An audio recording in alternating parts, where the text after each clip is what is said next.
Buenas noches, me llamo Marifer, vivo en la ciudad de Zacatecas.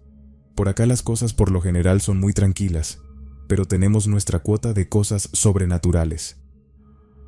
En esta ocasión me gustaría contarles algo que le pasó a mi marido, mientras yo me encontraba en uno de los cuartos de la casa. Nuestras familias siempre han sido muy dadas a tener animalitos en casa. Siempre andamos consiguiendo o nos regalaban perros, gatos, todo tipo de aves y demás.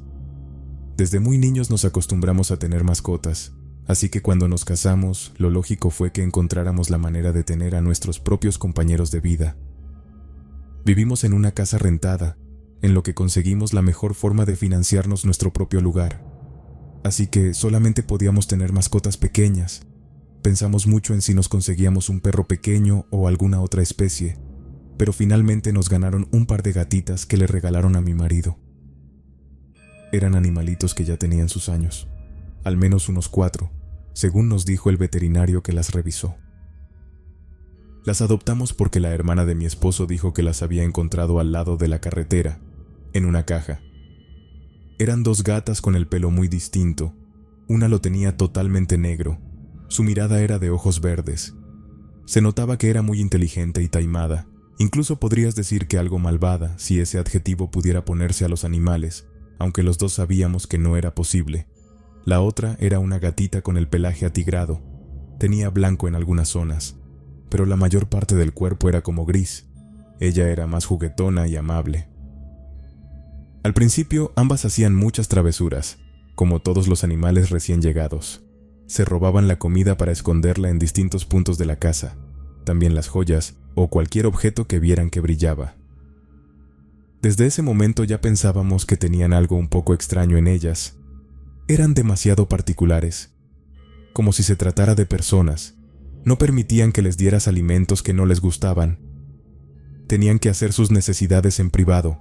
A fuerza se dormían en la cama solamente y nos observaban constantemente a lo largo del día, como esperando el momento justo en el que saliéramos de la casa para hacer sus desmadres.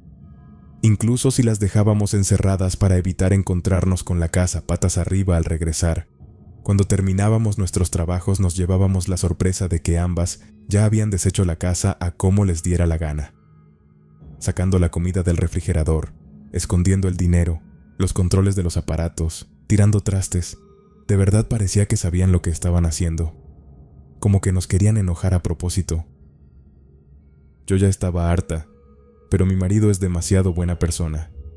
Así que me decía que me calmara, que solamente eran animalitos que no sabían qué estaban haciendo. Reflexioné sobre sus palabras y pues pensé que tenía razón. Así que simplemente comencé a tenerles las cosas escondidas como lo harías con un niño. Es decir, les guardaba todo bajo llave y esas las tenía siempre pegadas a mi pantalón. Solamente así se comenzaron a normalizar las cosas en la casa. Sin embargo, una noche por fin supimos por qué esos animales eran tan diferentes de los demás. Duermo profundamente. Mi mismo marido dice que hay veces que parezco muerto porque nomás no me pueden despertar a menos que yo me levante sola o de plano me sacudan muy fuerte. Sabiendo eso, él tiene por sentado que por las noches puede ponerse a ver la televisión, leer, jugar videojuegos, sin que yo me moleste en lo más mínimo porque simplemente no escucho nada que me despierte. Ya con ese antecedente, entenderán que muchas veces me duermo primero que él.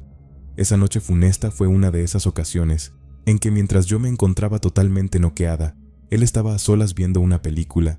Las gatitas no estaban a su lado, cosa extraña porque por lo regular lo hacían. Era una producción que él ya había visto varias veces, así que cuando le dieron ganas de ir al baño, ni le puso pausa, simplemente se levantó de la cama y fue a la esquina de un pasillo que sale de nuestro cuarto para pasar al sanitario. De camino, comenzó a escuchar unas voces. Al principio pensó que era simplemente el eco de la película, pero pronto se dio cuenta que eso no coincidía con el sonido que salía de la habitación. Se acercó en silencio al punto de donde escuchaba la conversación, se dio cuenta que eran voces femeninas. Una decía que tenía miedo de mí, que sentía que ya me había dado cuenta de lo que pasaba. Tenía todo bajo llave y ya no podía tomar el dinero para esconderlo. La otra voz, que se escuchaba como una mujer de más edad, le insistía que no era cierto, que mi marido simplemente estaba cubriéndolas perfecto al decirme que solamente eran animales comunes. La voz más joven gimoteaba que ya era el momento de irse o de matarnos para llevarse todo, y que luego verían la forma de quedarse en casa de alguien más. En ese momento mi esposo se asomó al baño por completo para ver de qué se trataba todo eso, pero simplemente vio a las mascotas, que por un segundo parecieron sorprendidas, pero cuando él fingió demencia y pasó al baño como si nada, salieron corriendo escaleras abajo. Esa noche mi marido no pudo dormir ni un segundo. Dejó la puerta bien atrancada y a las gatas afuera. Por la mañana, cuando me desperté, me contó todo lo que había pasado. Él insistía en que teníamos que hacer algo con esos animales, que claramente no eran normales. Hablamos con una de sus tías, que es santera, y ella nos explicó que probablemente eran nahuales disfrazadas de gatos, así que la mejor manera de ahuyentarlas era quemando hierba de María por toda la casa. Los que no sepan a qué hierba me refiero es la salvia. De esa forma, si eran animales, no les haría nada, pero si eran nahuales disfrazados, se irían ese mismo día y no podrían entrar nunca a la casa de nueva cuenta, ya que también nos dio un aceite de la misma planta que tendríamos que poner en puertas y ventanas una vez que las gatas se fueran. Al día siguiente la señora vino a la casa con todos los elementos. Desde que entró pudimos notar que las felinas se pusieron como locas con solo su presencia. Se escondieron de ella, le gruñían horrible. Cuando comenzó a quemar la planta, ambas salieron corriendo de la casa, se lanzaron por las ventanas y no vieron atrás. Una vez que la dama puso el aceite en las ventanas y nos dejó la dotación para hacer ese rito al menos una vez al mes. Notamos que un par de días después de eso, las gatitas andaban dando vueltas por la casa. Mi marido trató de atraparlas, pero como al igual que toda la casa apestaba al humo de la hierba, jamás se le acercaron siquiera. Después de eso no volvimos a saber de ellas. Estamos tranquilos con lo que pasó, ya que no creo que mi marido se haya inventado escuchar a las gatas por la noche, menos equivocado sobre el contenido de su tenebroso plan para quedarse con todo y luego buscar a sus siguientes víctimas.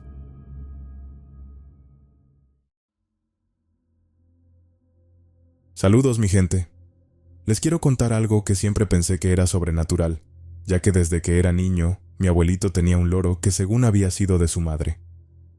Total, que ese animal se la pasaba hablando todo el tiempo, pero no podría decir que fuera una plática normal de perico. Eran oraciones completas. Pedía cosas e incluso exigía que lo atendieran. De cuando en cuando se hacía el que no entendía. Pero creo que todos podemos notar la inteligencia en los seres cuando los vemos a los ojos, cuando descubrimos dentro de ellos ese destello de luz que quiere decir que no son normales. Pues bueno, ese animal vivió muchos años en nuestra casa, cuando murieron mis abuelos. Fue parte de las herencias de mi papá. Recuerdo una noche especialmente, que me levanté con sed porque hacía mucho calor. Somos del estado de Veracruz. Al moverme en la oscuridad porque me daba flojera prender las luces de la casa, noté que la jaula del perico estaba abierta. Se me hizo extraño porque usualmente las aves son conocidas por la forma en que caen dormidas cuando les pones un trapo encima o no perciben la luz. Caminé por la casa para ver si no había sido uno de los gatos de los vecinos que ya se lo había cenado. Después de unos segundos, me di cuenta que había un hombre en la casa. Escuchaba cómo susurraba cosas en la sala.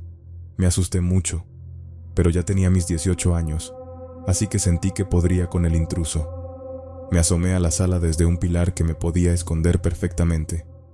Desde mi sitio noté que una persona flaca, de piel blanca cubierta por una especie de baba muy ligera, que brillaba con las luces que se colaban por la ventana de la entrada principal. Lo más escalofriante era que tenía plumas enormes que le salían de los brazos, las mismas que el loro de mi papá. Quise contener la respiración. Me estaba dando un terror profundo ver esa aparición. Noté que conversaba con las fotos de la sala. Le decía hermano a la de mi abuelo, y le confiaba que pronto estaría con ellos, que ya sentía el peso de los años en el cuerpo.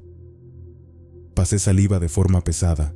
Me regresé de la forma más silenciosa que pude a mi cuarto, esperando que todo eso fuera una pesadilla. Pero estaba seguro de que había escuchado bien todo lo que dijo. Además de que cuando desperté al día siguiente, pude ver que mis pies estaban sucios de haber caminado descalzo por la casa. Estaba a punto de contarles lo sucedido a mis padres, Cuando un grito desgarrador me sorprendió, fui rápido a la sala, de donde venía. Pude ver a mi padre con el loro en las manos. Al parecer había muerto por la noche porque estaba frío y totalmente tieso. En ese momento no me salieron las palabras para decir lo que vi la noche anterior, solamente pensaba que era demasiada coincidencia lo que estaba sucediendo. Respiré profundo y fui a ayudarle a mi papá a enterrar el pequeño cuerpo en el jardín, como siempre hacíamos con las mascotas. Pasaron los años y no quise mencionar nada. Después del tiempo natural, mi padre también falleció y me tocó quedarme con la casa.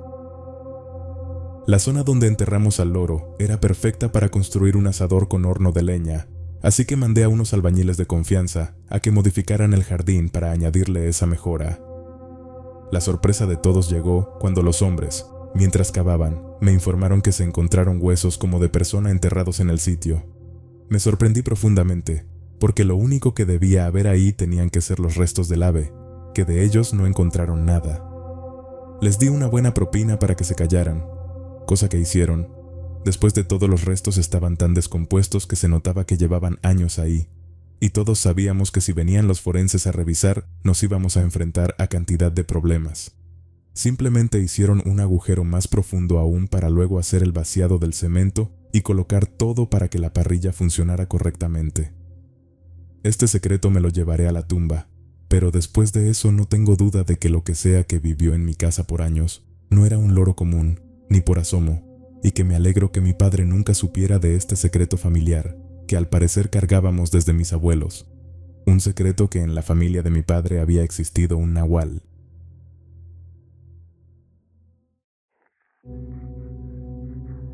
Buenas tardes o noches para toda la comunidad de Inframundo, espero que puedan leer mi relato. Esto nos pasó mientras pasábamos unas vacaciones, unos familiares y yo, en un rancho llamado El Salado, en Hidalgo. Mis abuelos eran de ahí, y de hecho algunos de mis tíos se quedaron con los terrenos del rancho, pero como nos llevamos bien, vamos cada que podemos a pasar un rato en la zona silvestre del país. Muchas veces nos vamos de campamento porque las tierras son muy extensas, y a los más jóvenes nos gusta quedarnos cerca de un río que pasa por ahí para jugar, hacer lunadas, asar carne y ese tipo de cosas.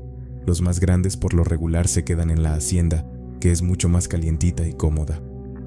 Para no hacerles el cuento largo, estábamos mis primas y yo acostadas en una casa de campaña, mientras los hombres se encontraban en otra. Ambas tiendas estaban al lado de una fogata enorme que hicimos porque en esa temporada hela por ahí. Ya era tarde. Debió haber sido más de las 2 o 3 de la mañana, cuando una de mis primas me levantó bien espantada. Tenía los ojos muy abiertos y me sacudía, pero me puso una mano en la boca para que no hablara. Luego me hizo señas de que escuchara qué estaba pasando. Enseguida me di cuenta a lo que se estaba refiriendo. Fuera de las tiendas se veía una sombra de aves enormes que se reflejaba contra el fuego al interior de las tiendas de acampar. Incluso escuchábamos el sonido de garras raspando las piedras volcánicas que ya teníamos acomodadas como base de nuestro campamento desde hacía muchos años. Mi prima estaba casi llorando. Entendí por qué al notar que además de esos ruidos salvajes, que no tenían lógica porque las aves de presa solo están despiertas en el día, a menos que sean búhos, y eso no tenía ni siquiera pinta de ser un ave normal. Se escuchaban voces humanas, trataban de hablar en voz baja, pero escuchamos claro como el agua que nos estaban buscando. Decían que había mujeres en el campamento que estaban seguros de olernos. Eran voces rasposas, como de hombres mayores. Le dije a mi prima al oído que no despertara a las menores. Éramos 4 en total, y las otras 2 apenas tendrían 11 y 12 años. Enseguida tomé un machete que siempre llevaba conmigo cuando salíamos al campo. Le hice una seña para que al salir yo fuera contra las cosas esas. Era la mayor y tenía 20 años, mientras ella corría a la tienda de mis primos a despertarlos. Contamos hasta 3 en la puerta de la tienda. La abrí de golpe y grité con todo lo que tenía en los pulmones. Comencé a lanzar tajos en la oscuridad. Uno cayó en el ala de esas criaturas que parecían una cruza entre personas y algún tipo de ave. El ser gritó de manera espeluznante. Me quedé en la puerta para proteger a mis primitas. La otra ya estaba con los hombres, que se despertaron con el desmadre que se había armado. Entre todos corrimos a esos seres a golpes, machetazos, y con el fuego que uno de los primos tomó de la fogata y se los aventó. Por fortuna la libramos, pero en ese mismo instante recogimos todo y nos fuimos a la hacienda. Cuando mi tía nos vio, ella siempre era la primera en levantarse para empezar a hacer el desayuno. Nos preguntó qué pasaba. Le explicamos y enseguida nos dijo que no volviéramos a salir ahí sin llevar manojos de hierba de María. Ella tenía esa cosa colgada por toda la casa. Pensé que era solo para los mosquitos, pero ahora entiendo que tiene otros usos. Aquello que vimos eran nahuales, por eso había varios manojos colgados por toda la cabaña.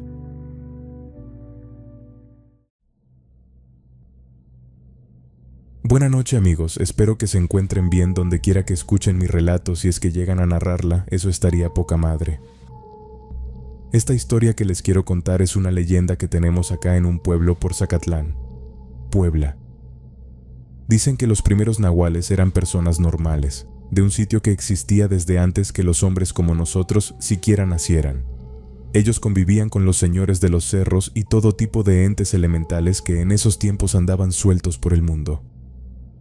Mi abuela, de sangre indígena pura, decía que sus abuelos le contaban que esas personas ofendieron al gran señor de las bestias, un ente que se dedicaba a proteger a los animales que no se comen en los cerros, como las serpientes, que son sagradas y deben respetarse, pero uno de ellos, que era brujo, quería tener el poder de las víboras y por eso las andaba cazando y consumiendo.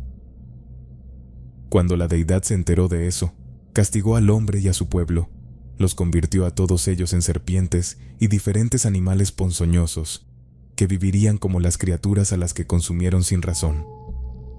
Desde entonces, se dice que cada luna llena, esos seres de apariencia reptiliana pueden volver a tomar forma humana por un breve tiempo, para que siempre se acuerden de las capacidades que perdieron por desobedecer a los espíritus. Sé que es una leyenda, pero creo que tiene algo de cierto porque, en las cuevas que hay por nuestro pueblo, se dice que seguido se puede ver a seres que son como mitad serpiente, mitad humano, las cuales prefieren permanecer en las sombras. Pero si andas cerca de ahí, sobre todo en las noches de luna llena, es probable que te ataquen. A un compa lo mordieron una vez. Dijo que lo que lo atacó era apenas un niño, pero se quedó en cama casi un mes porque no hallaban cómo bajarle la fiebre. Tuvieron que amputarle un brazo para que por fin el veneno se le fuera por completo y le bajara la infección. Él nunca ha sido el mismo desde entonces. Le aterran todos los reptiles, incluso los pequeñitos, y no creo que mienta, porque antes de lo que le pasó era uno de esos Juan sin miedo que andan por la vida cumpliendo retos.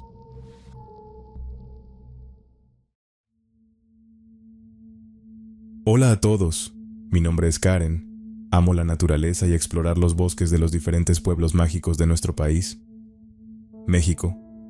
En una ocasión me fui de vacaciones a las Barrancas del Cobre, eso sí, como buena citadina que se cree que las sabe todas. No escuché los consejos de las personas locales y casi me cuesta la vida. Se suponía que serían unas vacaciones tranquilas para conocer esas famosas rutas, pero como me estaba aburriendo con mis hermanas, preferí salir a dar un paseo sola por los senderos que había alrededor del hotel. Mi madre me dijo que no saliera, pero sencillamente no creí que tuviera que tener demasiado cuidado. Después de todo era una zona turística. La noche era fresca. La brisa que me había faltado en el día me daba de lleno en el rostro.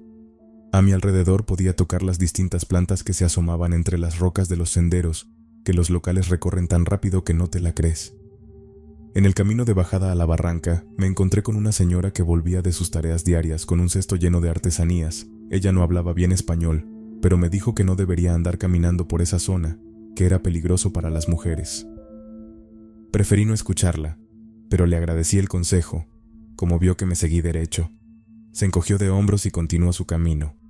Llevaba una lámpara en la frente para darme luz, pese a lo cual, no pude prevenir la noche que me cayó encima, a solo unos pasos más debajo de lo que había recorrido en la mañana. El sendero se veía peligroso en total oscuridad. Estaba pensando en desistir y regresar, cuando sentí que alguien me estaba observando. Giré en círculo para observar de dónde provenía esa sensación, pero no vi nada. Sin embargo, no podía quitarme de encima el presentimiento de que algo estaba mal. Era una sensación que me estaba embargando hasta llegar a sentir un poco de miedo. Comencé a regresar al hotel cuando escuché un rugido que me heló la sangre. Sonaba como el motor de un vehículo. Era una advertencia. De repente, un puma gigante saltó de entre las matas del camino y se acercó. Por una reacción más instintiva que otra cosa, me di a la fuga. Corrí tan rápido como pude para deshacerme de ese animal, pero el puma me persiguió, saltando con agilidad contra la senda estrecha y finalmente saltó sobre mí, derrumbándome al piso, clavando sus garras en mis hombros. Grité de dolor. No podía con lo que estaba pasando. No tenía sentido que ese animal enorme estuviera vagando por los cerros como si nada. Fue entonces que el ser habló, y enseguida se me vino a la mente la presencia de un nahual. Tenía voz de mujer, desagradable, y me decía que no me resistiera y eso terminaría pronto. Entendí que seguramente quería acabar con mi vida, así que me retorcí como loca.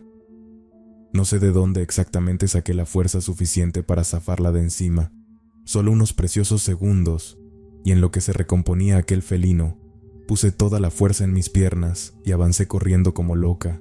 Después de todo, mi vida se iba en ello. Por supuesto, mis intentos fueron en vano. El puma me cortó el camino, me miró con ojos verdes, como los de una persona, y después se me lanzó a la yugular. El brinco del ser era demasiado fuerte como para poder resistirlo, así que ambas caímos por el camino de tierra. Creo que me golpeé en la cabeza con una roca, porque sentí un dolor agudo y después perdí la conciencia. Recuerdo que mis últimos pensamientos iban a pedirle disculpas a mi mamá por haber sido tan necia en salir de noche. Ya me había abandonado a la muerte, pero me despertó un paño frío en la cara. Era mi madre que me estaba cuidando en la cama del hotel. Ella se alegró de que abriera los ojos. Me comentó que unos lugareños, liderados por una señora mayor, me habían encontrado atorada en un árbol. Al parecer había caído de la senda y me pegué con una roca en la cabeza antes de quedar atorada en las ramas. Tenía un par de costillas rotas y la muñeca en iguales condiciones, además de numerosos rasguños y otras heridas menores. Les conté sobre el ataque del felino y les dije si habían encontrado algo cerca de mí, que estaba segura de que lo que me atacó no era natural. Pero ella me contestó que no, que solamente me habían traído así al hotel. Me vio con ojos que delataban que seguramente pensaba que me lo estaba inventando todo, que el golpe me había afectado, pero yo estaba segura que me había atacado un nahual. Curiosamente, todas mis heridas se curaron perfectamente, a excepción de los 2 rasguños que me quedaron en la espalda. Esos a la fecha, cuando hace mucho frío, se ponen súper sensibles y me duelen tanto que pareciera que me los acaban de hacer en ese momento.